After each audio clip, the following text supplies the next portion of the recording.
My sister seduced my 2 boyfriends. My mother told me, "You are lucky. You can test your boyfriend." So I used her to weed out the trash and found my husband. Now they are calling me opportunist. I, 26F, Rain have always been the afterthought to my sister Michelle, the golden child. The dynamic reached a breaking point years ago when she cheated with my boyfriend, 2 separate times. When I confronted my parents, my mother's comforting advice was, "Look at it this way, she's saving you from heartache. Use her to weed out the trash." Recently, I've been dating a guy named Patrick. After a few dates, I posted pictures of us on social media. True to form, Michelle called to ask for a sisterly bonding meetup. She hinted I should invite Patrick so she could perform her elder sisterly duties. Of course, I invited him. He asked if we had ordered anything. Michelle started her usual routine. "Of course not. How could we leave you out?" Then he asked, "What would you like?" To my surprise and Michelle's dismay, the question was directed at me. Since the cafe was self-service, my sister suggested they go to the counter to order. Leaving me at the table, she made Patrick go with her. I watched them talking. Well, I watched Michelle's logorrhea while Patrick just nodded. When they returned with the coffee and accompaniments, my sister got her first shock. Patrick casually slid into the seat next to me, placing a black coffee and a sandwich. Michelle didn't give up. The rest of the evening was her fawning over him while he kept pulling me back into the conversation and ignoring her. When we left, Patrick and I went Dutch on the bill as usual, while Michelle twirled her curls and told Patrick all about my feminist nature. As we were leaving, Michelle asked for Patrick's number. To my resignation, he didn't refuse. He told her it was his work number and he couldn't remember his personal one offhand, so he took her number and promised to ping her. He gave her a side hug, kissed me, and left. Because of that number exchange, I had already resigned myself to losing him. So, Michelle's call 2 days later was unexpected. She demanded to know why Patrick hadn't contacted her and insisted I give her his real number.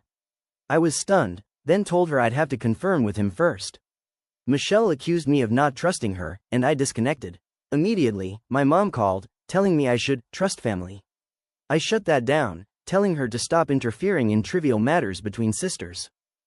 I contacted Patrick later and casually mentioned Michelle. My heart started sinking when he looked around guiltily, but it leapt right back when he said, "Please don't mind. She is lovely, but I just can't do small talk." I realized then that his guilt wasn't about a secret attraction. It was because he felt bad for finding my sister's constant chatter overwhelming. Despite that, I still wasn't ready to believe him. I had gone through so much that I wasn't sure if this was enough. Since our dating was still quite casual, yet the doubt lingered. To my relief, Michelle had stopped asking for Patrick's number at this point. The way I refused her, I honestly started sounding like a dragon protecting a fair maiden. Well, he is a fair maiden, but that is a story for another day. For my father's birthday, we were to have a dinner. My father extended an invite to Patrick. I'm sure it was at the insistence of my mom and sister, but I was going to invite him anyway. The 4 of us, along with Patrick, were at my parents' house. Watching Patrick warm up to the room felt like cobwebs being dusted from the corners of my heart. Not yet, my mind whispered, still cautious. Seeing Michelle try to force herself into the conversation was painful. When it came time for dinner, the seating arrangement was exactly as I expected.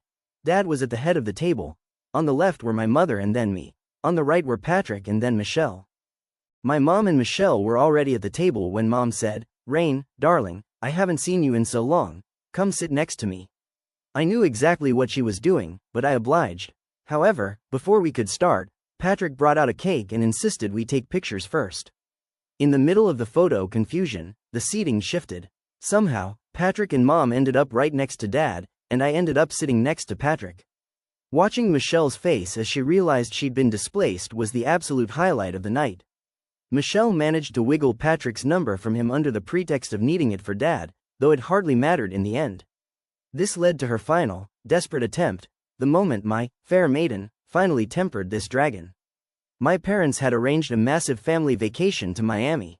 Wanting Patrick to herself, my sister accidentally canceled my reservation, claiming the hotel was overbooked, while ensuring his remained intact. So, while she was wandering Miami looking for him, Patrick spent the week at my place. He cooked like a dream, we visited museums, and we walked along the seashore. By the end of the weekend, he officially proposed. It was, without a doubt, the best week of my life. Last Saturday, we arrived at my parents' for dinner. When my sister bounded toward Patrick, I stepped in between them, cutting her off. I hugged her, expressing a fake gratitude for being such a good sister, and announced that I had a surprise. Behind me, I could hear Patrick snorting. When he had proposed, it had come out of left field. Though I accepted, I insisted there were things he needed to understand. I confided in him about all the machinations of my sister and the gaslighting by my mom. Patrick went quiet for a while, then simply hugged me. I trembled with the relief that coursed through me. At dinner, I revealed our engagement and then dropped the bomb. My sister was officially cut off. No wedding invite, no contact, nothing. My parents were speechless. My sister wailed, but why? I didn't even sleep with this one. I ignored her and addressed my mom. Mom, remember what you said? That I should use her to weed out the trash? Well, I did. She's the perfect litmus test. And since I found my rose, I don't have much use for the pesticide anymore. Patrick added his own strike. I am not comfortable with you trying to intrude on my life. I would request you to respect yourself and the boundaries of this relationship, sister-in-law. My dad stayed quiet. I think he was impressed. My mom was stunned into silence by her own words, and my sister was a mess. After the fallout, my sister tried to regain control by misinforming our relatives, painting me as the villain. To counter her lies, I disclosed the full, weed them out, story to the family. I explained exactly how mom had encouraged using Michelle as a litmus test for trash. The rumor spread so rapidly and took on such a life of its own that it backfired on her completely. At a recent party, a girl, having heard the story, approached Michelle and mockingly asked what her rates were for the service. She quipped that since Michelle did it for free for her own sister, she must have a professional fee for everyone else. This became the coffin and nail. Our wedding was fantastic. My dad walked me down the aisle, and my sister was nowhere near the venue. She's banned from my house and my life forever. Patrick and I are finally enjoying a life of absolute, drama-free peace.